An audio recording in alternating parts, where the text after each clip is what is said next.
Welcome to Mindful Management, Creating a Trauma-Informed Work Environment, a podcast by Chefalo Consulting, where we share the knowledge, stories, and resources you need to create a trauma-informed culture that supports wellness, growth, and resilience. I'm your host, Shenandoah Chefalo.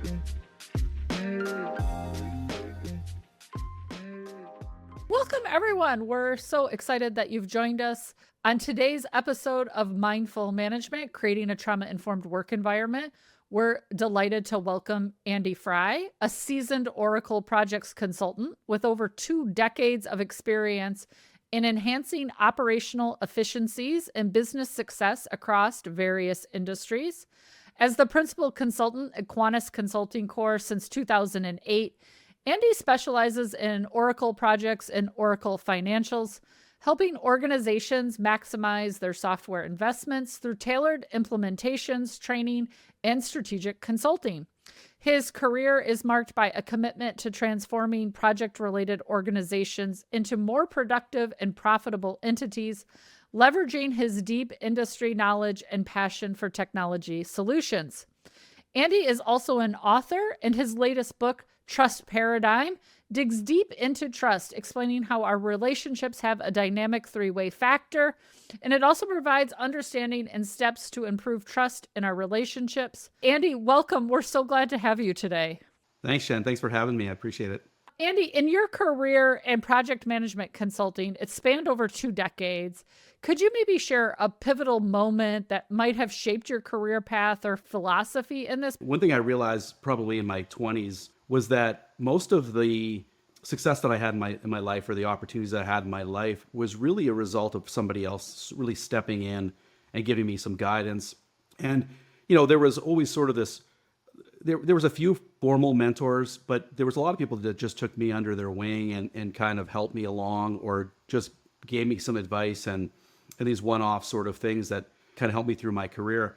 And so when I went into consulting, I started to look for opportunities to be able to do that. I think we say it all the time, relationship, maybe more important than location in these days. But who you know, how you know them, how you're connected with them can be pivotal. So from your extensive experience, sort of tell us maybe what are the challenges you found in those relationships? Yeah, I think one of the big challenges that I found was that, especially a lot of relationships start off, especially in the business world, they start off really as transactional, right? People are looking for, what I always say is technical solutions. If somebody's working in high tech or IT, but it could be they're looking for, they're going to a counselor and they're looking for help. That's a technical solution. What can you get me, right? Exactly, yes. And what I found was that I tried to, and some of it was just probably I'm a little bit more of an extrovert, so I kind of wanted to make friends and like people. And so for me, it was more around trying to build relationships and develop that. And I found that there are situations where that's just not going to work, and where somebody's just looking for the solution solved. They don't want to go anything past that. And then there's other individuals who want to, develop relationships. So consultants who sort of look from a technical end and they say, hey, I just want to deliver this product. I don't want to, but really developing those relationships is critical, because that's where more work comes from. That's where we can work through challenges. And we tend to be given a little bit more grace, and we give other people more grace when we have a strong relationship. Yeah, I think it's so interesting because I think we see that in companies themselves, right? So as a consultant, we get kind of a behind the scenes view to every corporate culture that exists, man, the good, the bad, and the ugly of it all. And I think what you're talking about applies there too. And so I'm wondering how you took that into the work that you're doing. It's a good question, because I try to examine that. I think one of the things is, I like people. So that's one important thing. And it's interesting because people would say, when I would give guidance to people where they say, how do I sort of build better relationships? And I would say, ask people what they did. Ask them if they're married, ask them if they have kids. And somebody said, you can't ask them that. I said, look, it's not a job interview. If somebody doesn't want to share that information, they don't have to share the information.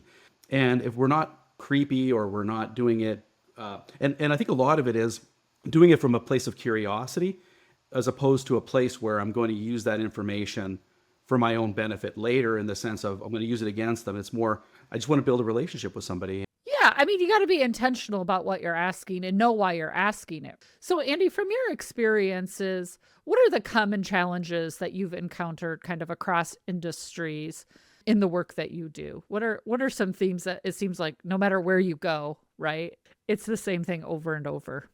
Yeah, I think that there are, I think, generational gaps. And I think we tend to, like, we talk about this stuff, right? And the media talks about it. We talk about it, but for some reason we don't like to present it. And there's generational gaps. There's gender differences. There's even ethnic differences. So there are different ways that people ask certain things, and even different ways people do things. Like some cultures, they'll have certain gestures that are considered rude to other, and a lot of that, yeah. And I think when we're working with people, is really understanding that, giving people again some grace. I think also realizing that most people are not out to offend. Yeah, it sort of reminds me, Andy, I find myself saying this quite a bit because I work with in a lot of management, but I also work with a lot of frontline staff folks. And I find myself repeating over and over, like, there, no matter what leader I've met, good, bad, or otherwise, no leader is laying in bed at night thinking, how will I make all of my staff miserable tomorrow? There's this idea that, like, they're purposely doing this to me, right? That idea that it's got to be someone's fault and it's us against them versus, hey, we're actually all in the same pot together boiling, right? 100%. And I think that we have to know that we don't see the big picture. Yeah. And this idea that work stays at work and home stays at home. I mean, I think if anything, COVID really highlighted for us how blurred those lines have been for a long time. But to your point, for those of us Gen Xers, right, who are just like, hey, suck it up and do this, do that, kind of this old method of work. So it's going to take a minute for everything to catch up, right? Change just doesn't happen because we're like, let's change. And everybody's on board. Change is scary, not only physically and mentally for us in our bodies, but in business, when you know something works to then change it to a new way, it's a dangerous proposition. Yes, 100%. Andy, I want to talk a little bit about your book as well, because this is a piece, I think it folds right into what we're talking about as well, this idea of safety and trust. So first, tell us a little bit about the trust paradigm and what made you want to write this particular book. It's not your first book, but what made you want to write this particular book? What happened was I was at a client, and I've always had an agreement with my clients. Whenever I would leave, I would tell them, hey, if you run into problems, don't struggle. Call me. If I can help you, I'll help you out. Don't worry about it. Don't worry about a contract. We'll figure that out later, whatever. And I was working with a client, and a former client of mine went through a number of layoffs, and then it was their year end, and they realized they didn't have some people to support their year end procedure. So they wanted me to come for a couple of weeks and help them through it, make sure everything was okay. So I talked to my current client. I just said, hey, I'm going to roll out, help this other client, but I'm not going to impact our timeline. I'll make sure it goes. And the client said, nope, you can't go. And legally he can't prevent me from going. But I'm thinking, so I said to him, I go, this client, I explained the situation. And I said, I would do the same thing for you if you guys ran into a pinch, and he just said, nope. He said, when you leave here, when you're done your contract, we're on our own anyway. So, and it was just really odd. So I left that meeting and I just thought, I don't trust this individual, right? And then I started to think, what is trust? And what ended up happening was I worked it out and ended up helping that client, so that was resolved. But for weeks, I kept thinking, like, what actually is trust? I know, and what I realized was I knew when trust was lost. I didn't know how to build it. I didn't know how to Didn't know when you identify had it. it, but you knew when it was gone. Yes. So that was when I started to research it, and then wrote the book. And the funny thing was, as I was writing the book, I came to the realization that even in that moment I was saying, I don't trust this manager. I realized he didn't trust me, right? Because he was probably saying, hey, Andy, we're relying on you to be here. You're telling me you want to leave. And that was the other part of it, which, kind of drove out, again, the realization as I went through it that, trust is, again, there's a relationships of trust, and it's not just sort of a one way. Yeah, and it's the parallel process of it, right? I mean, it sticks out for me, Andy, when I saw it in your like, I'm just like, yep, this is the thing I want to dive into, because every organization I go into is like, I'm not safe and I don't trust anybody. And every time I say, oh, does anybody trust you? which is is exactly what you're talking about, this parallel process. It's such an interesting thing to say, hear what people say when you ask that. Well, does anyone here trust you? When we turn that lens, because we can say, well, I'm not safe here. Oh, my manager, if I say that, my manager will fire me or my boss will fire me. And when you try to test that with folks, it's just really interesting to have that aha. And what I usually hear is like, well, I have an open door policy. And I'm like, so does that make you safe just because you feel like you're safe? Like, right? What is that? And so I'm just wondering, tips, tricks that you in your book for people who maybe we're going to encourage them, of course, Andy, to buy the book. Yes, that's a great point. So I call it the directions of trust. And so when we look at trust and we think of the directions of trust, every relationship has three directions of trust. And so we always look at trust from our own perspective. And when we start to see the directions of trust, then we can start to understand where other people are seeing it. But from our own perspective is, in my case, let's say, how does, I'm looking and saying, can I trust Shen? Right? And that's from my perspective. And so can I trust, what I would say is the other party? And then the next question is does the other party trust me? The third one is do I trust myself? And when we don't trust ourselves, we do things like we come in maybe passive, we come in aggressive. And what happens then is we're going, why doesn't the person trust me?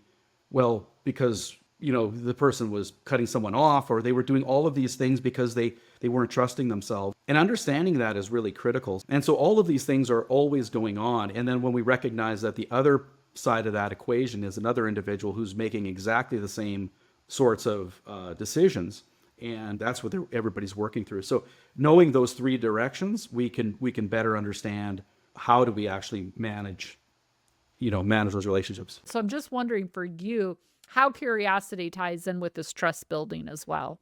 Oh, 100%. Yeah, curiosity is big. And I think that's where the trusting, ourselves as well. Example is martial arts, right? When people learn martial arts, that's really what they've learned. They've learned self-trust. It doesn't mean that they're always going to 100% going to be safe, because but they're in situations where they are more aware. And I think just developing those skills to be able to realize, hey, I can handle myself in this situation. And the thing is that whoever we believe created us, whoever the creator is, if it's a Big Bang or a God or Mother Nature, whoever, embedded all of us with the ability to handle the situations we've been given.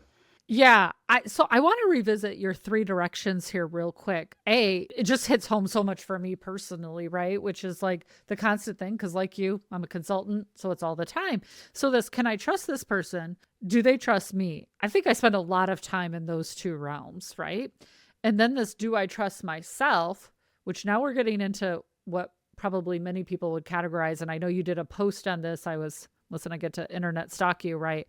About imposter syndrome a while back that I read. And I was like, Andy and I could dive into all of this and pick this apart for like 6 days. And I'm just thinking about a client I had recently where for the first time in a really long time, they were like, hey, can I see your slides? Now, clients ask me that all the time. I'm like, sure, yeah, here they are, have at it.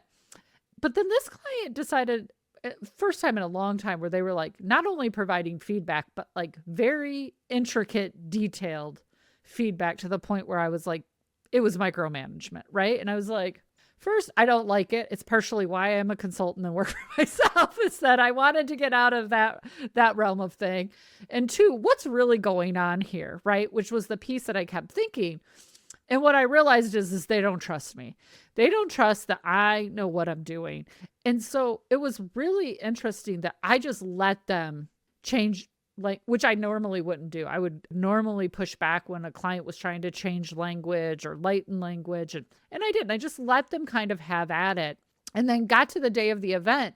And the whole time, much like you, didn't know, couldn't sleep the night before. Was kind of like, don't know how this is going to go. This will be really interesting. Have the event. And then I think they just realized we can trust this person, right? Like sometimes you have to do that dance with each other to realize that the trust is there, but someone's got to take the leap.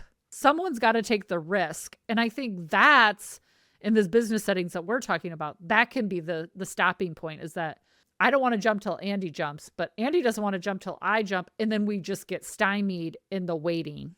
100%. I always think about, like, the analogy I often use is when FedEx or UPS or whoever delivers something to your door, somebody has to either I have to go outside to get it or the FedEx person has to come inside. There is no other way. There has to be somebody has to come in or out to be able to bring that package in. Either my hands have yeah, and so it's the only way it works.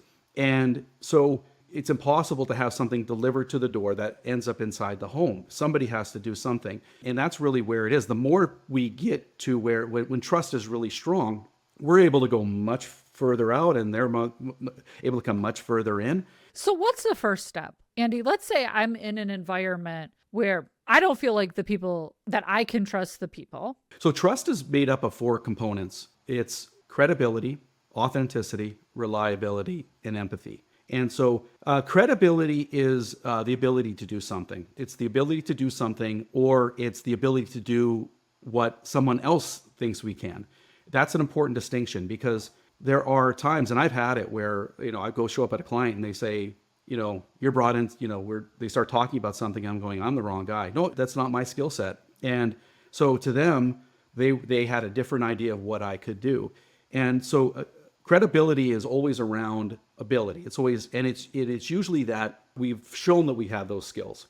But typically, especially in the consulting world, we've proven that in the past. And that's why our work history is important, because we can say, I've done that for 5 clients or 20 clients, or I've done that for so long. And the client says, okay, I know that they have done that and they can do that. So authenticity is the next one. And so authenticity is more than just being ourselves. So authenticity is being authentic to the role that we're asked to play. People would say, well, just be yourself. I have a funny story where I was at a client where there was one guy, he would always tell jokes, and we walk into a meeting and something like really bad happened, and we get into it, and then he stops and he starts telling a joke, and one of the people in the room looked, I forget the guy's name, and he looks at him, Angus was his name. He goes, they look at him and go, Angus, not now. Right? And so it was sort of like, at this moment, we don't need comedy, right? And understanding that right now, that's not the authentic role we need you to play, right?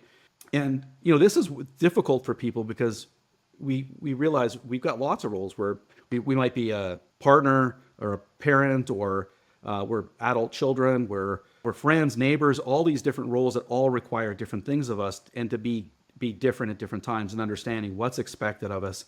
And so that's an important thing for people to know. I think, especially in today's modern society, where we definitely, and listen, I talk about this all the time. I want people to show up authentically as themselves. And in your authenticity, to your point, Andy, there's a time where you're going to have to turn down and turn up certain aspects, that it's not, you can't be yourself, but that certain times, certain things need more or less of different parts of you, and that can still be authentic. 100%. It's exactly right. And for individuals who say, hey, I've got a job that they're asking things of me that I don't like, this is where we have to, knowing our values, because there are careers that could I do the work? Sure, I could. Would it fulfill me? Would I feel horrible at the end of every day? Yes. I would not feel fulfilled because I would feel like I'm violating my own values, but somebody has to do those jobs. And so there's things that, we have individuals that do that kind of work because their values align with that. And so knowing our values and looking for opportunities to have work, have friends, live in communities where they align with our values, and being open to other values as well, but understanding, hey, wait a second, these are things that I don't agree with. Try to not have those things come into your lives. And then we feel more authentic because we're really exercising what we believe to be us. Yeah, I just think that piece is so crucial. And I think you're right. Do you even know your core values? Which, not to get us on a different one, but I think is super important. Let's also talk about reliability and empathy there, Andy. What about reliability? Yeah, so reliability is probably one of the ones I find. Authenticity and reliability are the two ones that where we really lose trust, because it's really somebody showing up, like the authenticity where they're not showing up in the role that they're looking. But reliability is the other one. And so reliability is, do we do what we say we will? Do we do what someone else thinks we will? These are very important. And so, do we do what others say? Follow through and accountability, right? Exactly. And we tend to do it like if we struggle with that, and I know it's a struggle for me, you struggle at work, you struggle in your home life, you struggle everywhere, because you just, you constantly in that place. And then what tends to happen is it affects the authenticity, because what happens is we blow up. eventually we can't do it when we're yelling and screaming at people, or we bail, and it's outside of who we are because we go, that's not who I am. I am a reliable person. And so we've committed to things we know we can't. And so it's more adjusting that part of the personality. But for trust, that's it. And so so the reliability is the third one. And then the last one is empathy. And empathy is, again, empathy is a conversation a lot of people talk about today. And it's really being able to feel what the other party is able to feel. In a consulting role, it's trying to be objective through that, because if we become very subjective, we start to read things in, or we start to sometimes take on the emotional burden of that, it can affect us. And that's where we start to say, wait, things are falling apart because there is sort of catastrophes and landmines going off around us, and people are starting to really crumble and we need those solid people who are standing strong going, they're stable and they're going, look, I understand, but we have to get through this. And how do we get through this? So empathy is not just, sometimes it is, it's sometimes crying together. It really is. Sometimes it's just holding somebody's hand. Sometimes it's really marching in front of them, but it's us understanding what is required at that moment. Yeah, I think that objective piece is really interesting, right? From my own consulting lens, sometimes, when you help a client through something hard, they're like, can you just come work here and be here with us forever? And I'm always like, no. And they're like, wait, you're so adamant about it. And it's like, yeah, because if I was here, if this was my system, my culture, my everything, I couldn't stand in this lens and offer this advice, right? Like it's too blurred. I get to say the things that I get to say because I'm over here on my own little island, and I can have a different piece of safety, a different piece of trustworthiness with everybody involved. Versus if I was here, now I got my own skin in the game, and that changes everything. And so that piece of empathy, understanding your power, understanding other people's power is crucial in that conversation of empathy. That's exactly 100% right. Yes. Yes. And so each of those components, we can look at those components just to kind of wrap it up and say, okay, they're not, is to look at each of those components, and they spell care. I love it. I hadn't realized it, but there's of course an acronym, Andy. No consultant is good without an acronym. That's right. Yes. And so the importance of actually even identifying that is to say, almost nobody is 100% untrustworthy. Most people who are 100% untrustworthy, they're typically in prison, or, they're really taken out. But most people, they go, we often say this person's untrustworthy, or I don't trust that person. But when we look at these four components, we can then look and say, what do I not trust? Oh, they can do it.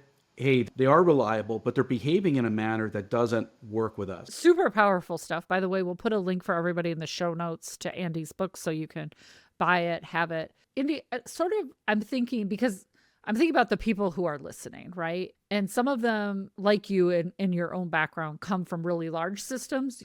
How does your approach differ, just looking at organization size and culture, when you're applying something like care to a group? What I try to do is I try to look within the small components, because I know for myself, I think what happens is when we look at a large organization, we see the forest, we don't see the trees, right? And so what happens is then we just kind of taint the whole organization with the one brush that we're looking at. So I try to look at the components within it, because then I start to look and say, okay, if there is a department or a group of people, what's actually happening within that? Most organizations tend to have all these different personalities that some are willing to change, some are willing to evolve, some are brand new and they don't know anything different. Other ones are just, they just don't want to change, and they're just resistant to it, or they'll sabotage it. So I think trying to identify that. I think one thing you hit on earlier was assumptions. And what I find is when I go through these processes, I'll start to say, we have to weed out the assumptions. And I'll always say, we know an assumption is, we're working on an assumption because we don't know it to be true, to 100%. And I think so often we're running on those assumptions because they're the easiest thing to do. And then we can sort of just blame, well, that was what I thought. And, and then just kind of repeat. To your point, that there's a valid reason we cannot be talking to each other, but that happens in systems all the time, whether you're talking about a technical IT issue or personalities or anything else. And so the testing of assumptions for me is ginormous. Yes. And that's when we don't know the reason, and too often that happens where a negative event occurs. We put something in place to prevent that negative event from occurring because we're tired of it happening rather than fixing it. And then we go about that and then it becomes the norm. And I find for policies are one where there are written policies where this happens, where we really do have to say, how did this come about? Right? What is the purpose? Does it still meet our purpose? And then there's the informal policies, which are just things that happen because, again, like we said, we weren't intentional. We let things go do this happen a certain way. Yes, we're supposed to, people are supposed to work a full day before a long weekend, but we let people like leave at 3 and all of these sort of things. That's the policy. Well, no, it's not actually the policy. We just let people do what they chose and leave early and all of these different things that kind of go about. And so you're right. Challenging those assumptions and saying, okay, does this still serve us is really critical. Love that.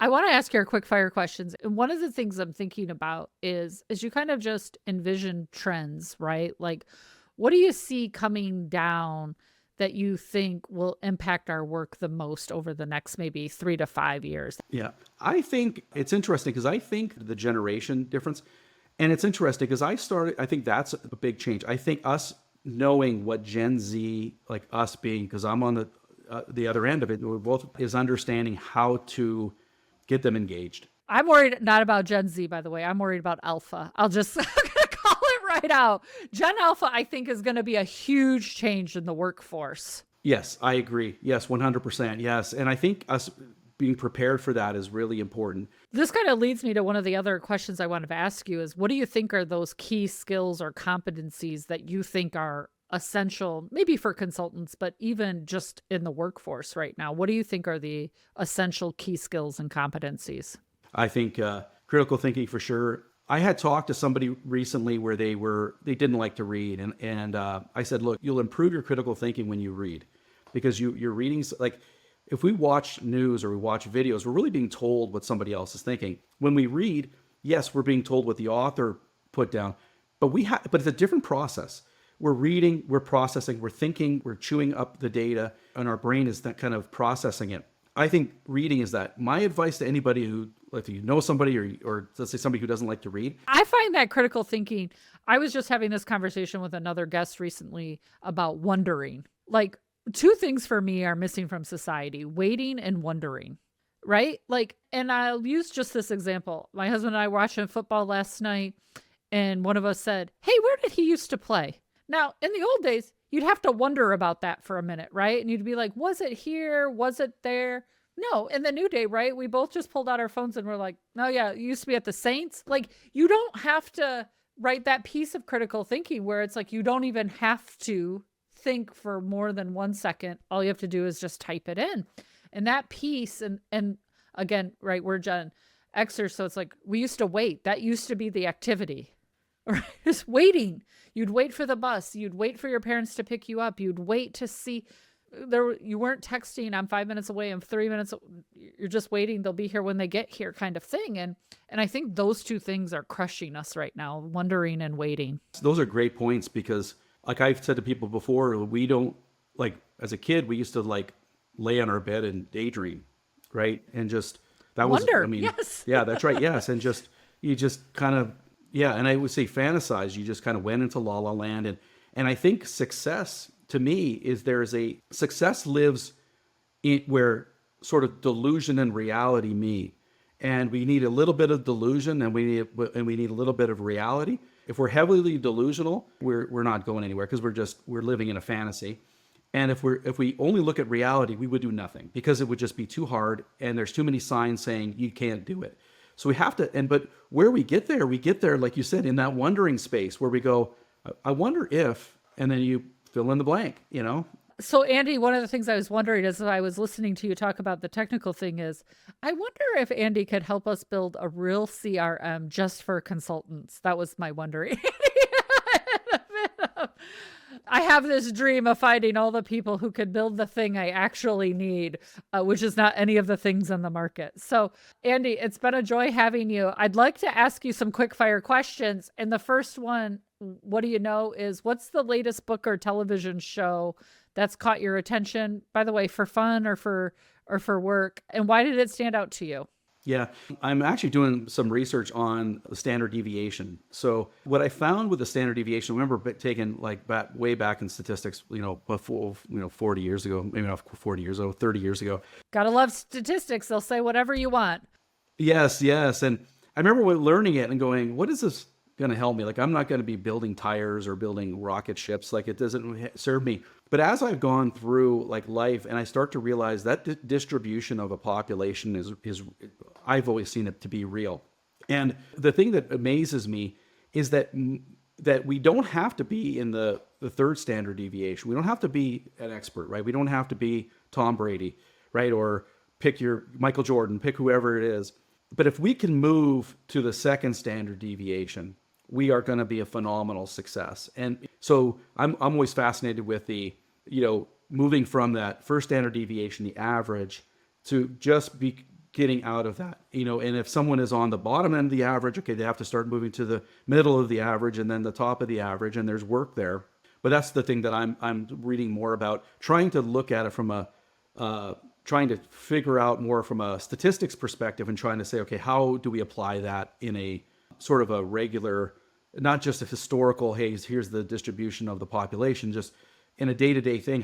What do we do on a day-to-day basis to make those sort of micro changes that make a big impact? So that's what I'm trying to learn. I'm super fascinated. Now you're like, see, these are how I ask these questions because then my reading list gets longer and longer. If you could have dinner with any historical or contemporary leader, Andy, who would it be? But more importantly, what is the one question you would want to ask them?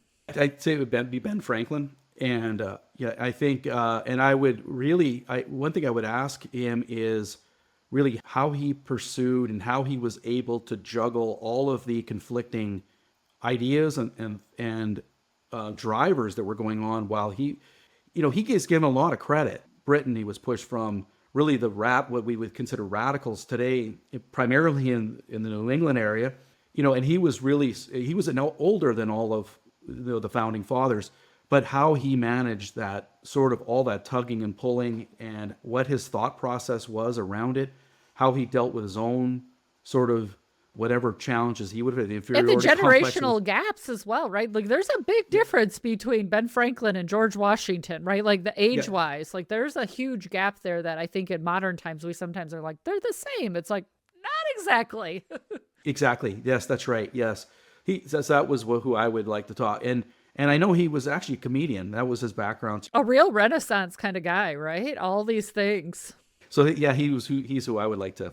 Love it. What's the hobby or activity that's just giving you pure joy, Andy? What do you wish maybe consumed more time, but when you're doing it, you lose track of time?